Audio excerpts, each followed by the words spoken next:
Okay, those should be about done.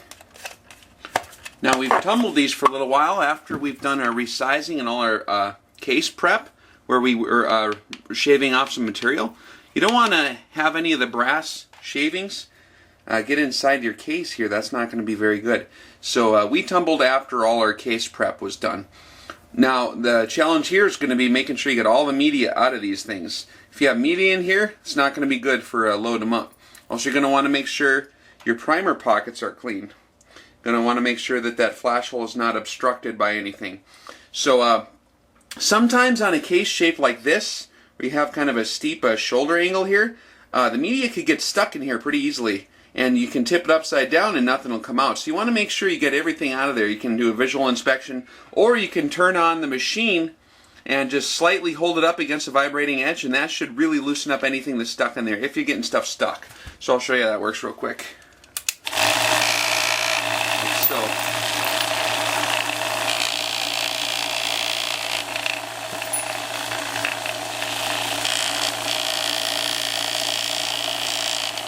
I want to make sure to get all that stuff out of there.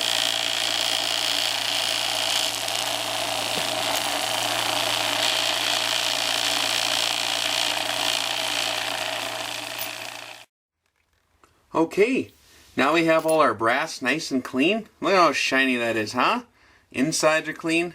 We're going to want to go over these primer pockets one more time just to make sure that there's not something obstructing the flash hole or something stuck in there. Now there is. So I'm just going to use this that we used for trimming.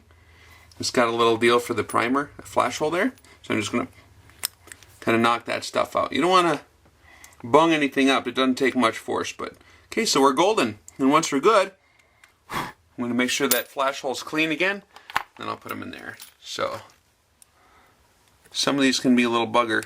This is a little bit tedious. This is why a lot of guys like to clean cases before they remove the primers, but like I said, then you risk having those brass shavings in there if you do any prep work. Okay, now that our cases are totally clean, all the prep work is done, we got all the stuff out of the primer pockets, and we visually inspected each flash hole to make sure there's nothing obstructing it. We're ready to go ahead and prime these. Now we're going to use this Lee Auto Prime. This is a pretty common tool used to prime stuff. I do have the RCBS as well. Like I said before, if you're using a 338 Lapua Magnum, you're going to have to use this guy, and you're going to use the RCBS shell holder for that. The Lee is not big enough to accommodate the 338 case, and you can kind of see there the base is just too big for the body on a 338. But for these 243s we're about to do, it's not a problem. You're going to need a Lee shell holder for the Auto Prime. Here's one like this, and they're pretty cheap. This is for the 243, 308, whatever.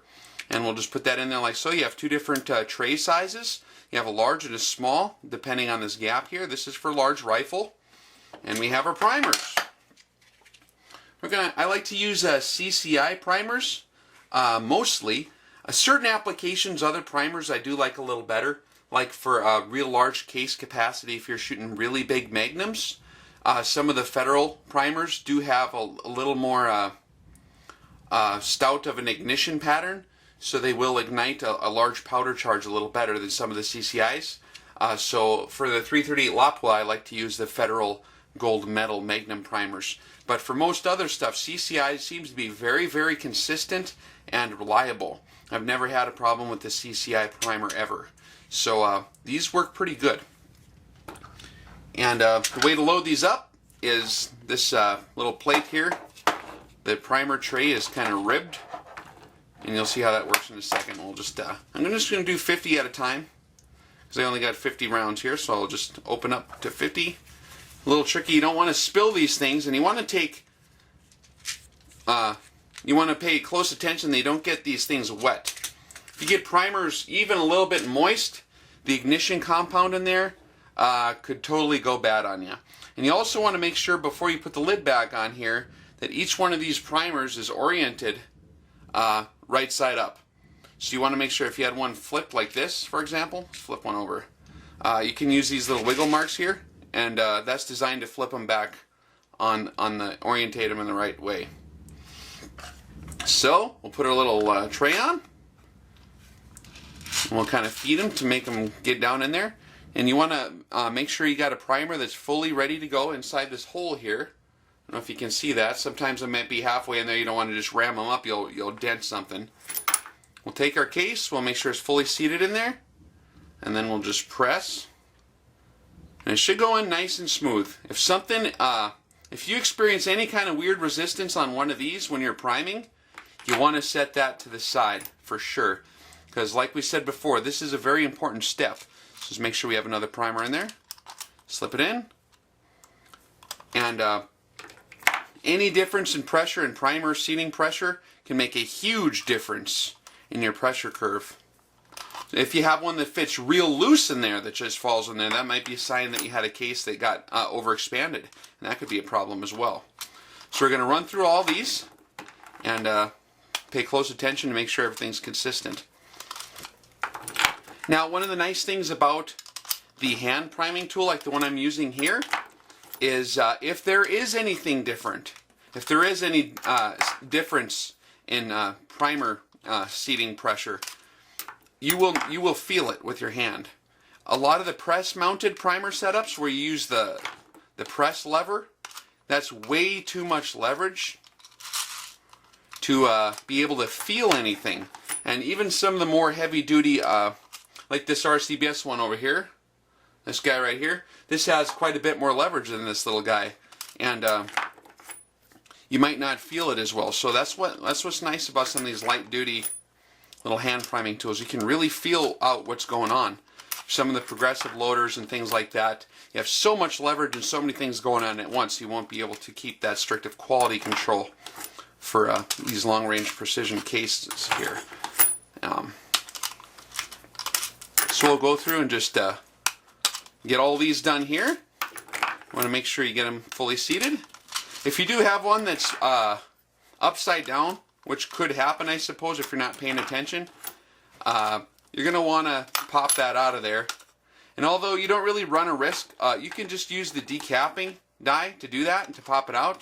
You don't really run that much of a risk of setting it off, doing it backwards, but if you're worried about it, you can just wet it with a little bit of water before you do that. And then always point this thing away from your face too. But putting the water on there should kind of ensure that that primer's a dud then. And you'll notice, well, you can't probably see where I'm sitting, but I'm not pointing this thing directly at my face like this, because sometimes, I've never had it happen to me, but I've heard about it happen to other people. When you're doing this, if something weird happens, one of these primers could go off. If one of them's built incorrectly, the anvil's in a goofy spot or something, or you have the priming compound painted in the wrong area, these can go off. And when these suckers go off, you'll notice, I mean, it's like a gunshot. They're real powerful. The priming compound's extremely powerful. So if one of these was to go off while it's pointed at your face, that could blind your injury a little bit. So you just want to keep them pointed away from you when you do this. And I'll finish these up, and then we'll move on to our next step, which will be to get our powder measure adjusted and show you how to do that.